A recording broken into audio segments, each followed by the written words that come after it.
Pasca pendaratan di Normandy pada tanggal 13 Juni, pasukan sekutu hampir mencapai Caen. Sebuah formasi pasukan sekutu terlihat bergerak maju. Salah satu anggota formasi tersebut adalah Divisi Armoured ke-7 atau yang lebih dikenal dengan Coulson the Desert Red. Mereka baru saja usai menghancurkan Panzer Lehr Division. Tujuan mereka adalah merebut Caen yang sedang dipertahankan oleh divisi LSSAH. Rombongan ini menurut rencana akan melewati kota Villers-Bouquet dan melewati kawasan perbukitan yang dikenal dengan nama Poin 213.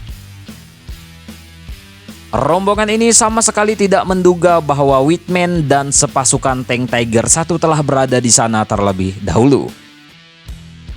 Sebelumnya, pada pagi hari tanggal 13 Juni 1944, para komandan Panzer unit LSSAH bertanya kepada Obergruppenführer Sepp Dietrich mengenai rencana dan langkah selanjutnya.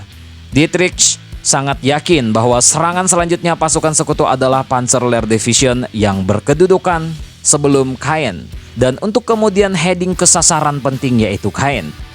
Whitman diperintahkan untuk menjaga sebuah kota kecil yang dikenal dengan nama Villers-Bouquet. Kota tersebut berada di antara pasukan Panzer Lehr Division dan Caen setelah kawasan perbukitan Poin 213. 150 meter sebelum masuk Poin 213, Whitman diberitahu oleh seorang sersan Angkatan Darat Jerman akan kehadiran formasi pasukan sekutu yang sedang mendekat. Whitman langsung mengenali formasi yang terlihat tidak putus-putus tersebut sebagai pasukan Armored Division, dilengkapi dengan heavy tank Cromwell dan M4A4 Sherman Firefly tanks. Di depan rombongan mereka terlihat kelompok pasukan elit Inggris keempat The Country of London Yeomanry atau CLY. Pasukan ini terlihat langsung mengamankan Villers-Bouquet dibagi ke dalam dua kelompok Squad A. Di sebelah timur berkekuatan Brigade Rifle pertama yang dilengkapi dengan lusinan M3 Hauptruck dan berbagai jenis tank, sedangkan Squad B di sebelah barat dengan kekuatan yang kira-kira sama besar dengan Squad A. Saat itu pasukan Whitman yang terdiri dari hanya 6 buah tank Tiger I dengan nomor lambung 211, 221, 222, 223, 233 dan 234. Sedangkan Whitman sendiri berada dalam tank nomor 234.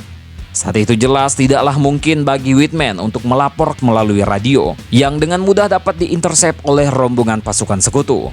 Akhirnya Whitman memutuskan agar berhenti dan menjaga posisi masing-masing. Sesaat kemudian Whitman berteriak memerintahkan 4 tank untuk bersiap.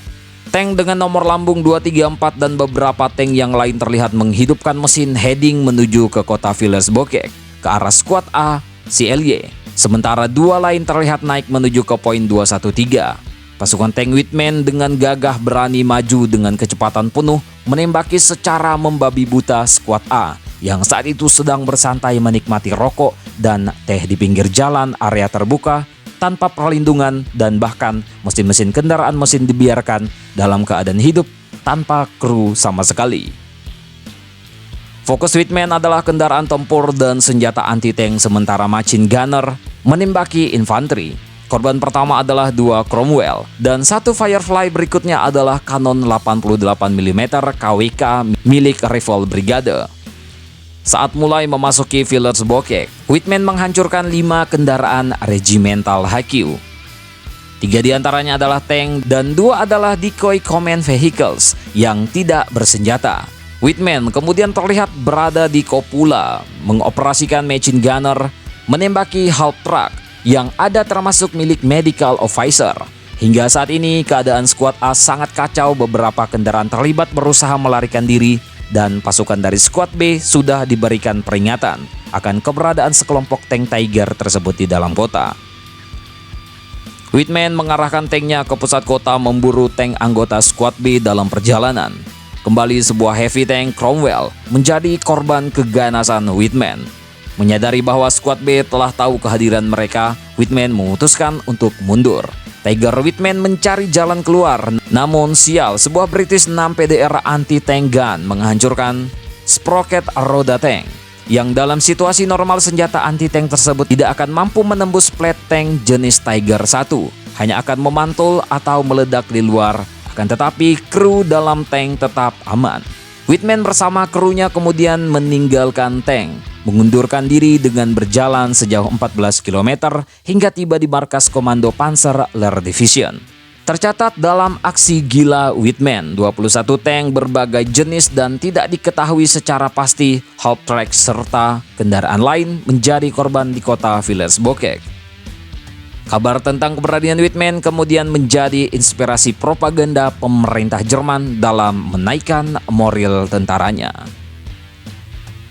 Tentang ini bagaimana menurut kalian, coy?